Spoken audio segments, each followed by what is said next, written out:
This is presentation number 3 for Sarah Owens for the thesis program at Philadelphia University.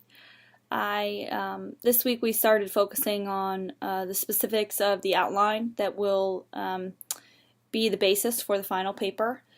The first paragraph, the introduction, focuses really on the urgency or need for my design solution and the importance of the topic of the American suburbs and the role of single-family homes. So the idea that the home is central for people's lifestyles and focus on living changes, meaning that if they can change it in their home, they can change it in their lifestyle, and that affects more of a global change. So starting on a very small scale level and hoping that that would influence a global level. So some specifics were conserving resources in the home, spending less money, so conserving natural resources and conserving economic resources, and then also developing a healthy and happy lifestyle. So how can your home, your residence, affect your health and your happiness? Then I started in with the history of the American suburbs. So what can we learn from the development of the suburbs and from specific current case studies of suburban developments, for instance, the Toll Brothers housing developments. What are the positives, what are the negatives, and how the suburbs have developed affects the specific homes in the suburbs and therefore the residential lifestyle that people have in the suburbs. And then move on to the explanation of the suburban community challenges, so starting at the macro level. So I'm going to start with the community and how some challenges that we have with the community and the way the communities are laid out, and then move on to the evaluation, which will be the micro, which will be the individual homes.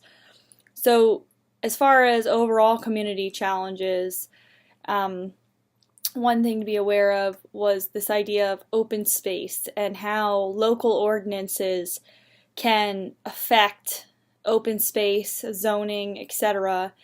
And essentially the local ordinances and the township supervisors are able to affect where you place your house on your site, how much building coverage and impervious coverage you are allowed to have.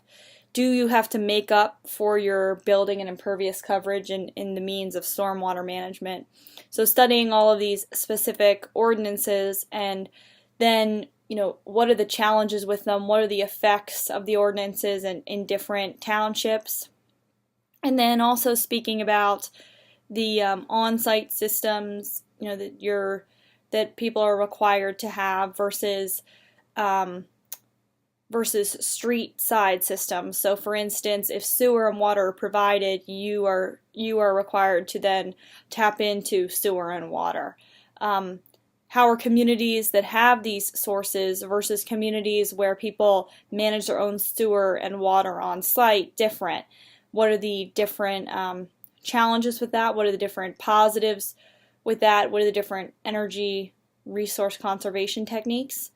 A few of the sources I think will be really helpful will be this idea of walkable suburbs, this article on evaluation about how suburbs can become more walkable and essentially on the suburbs that are on the urban edge. So how can you develop a community that allows you, instead of always driving and having the car be the basis of the suburbs, there's other opportunities there. And then finally, I think that the massive community challenge is this lack of energy efficiency and lack of community involvement in positive growth. So studying a few case studies that talk about how the community either was not involved and what the effect was of that, or how the community was deeply involved and then what the effect was on that suburban community. So comparing and contrasting the two different scenarios.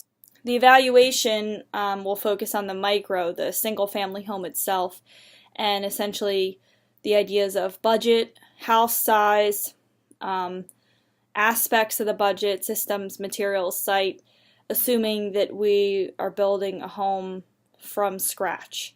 So you're building a new home on a lot, and then what the difference is with that versus the difference of renovation, new construction, and we'll go into that more in the design section.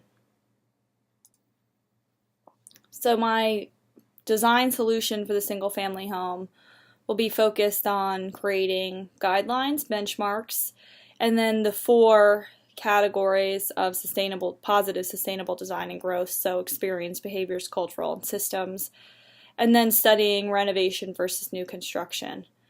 And then I would like to develop a future plan of action, meaning a future lifestyle plan and a future plan for the home. So how can you continue, once the home is built, to still have positive budgetary concerns, still have positive budgeting for the home and still have positive energy budgeting for the home. So I would like to do projected charts and tables for this section.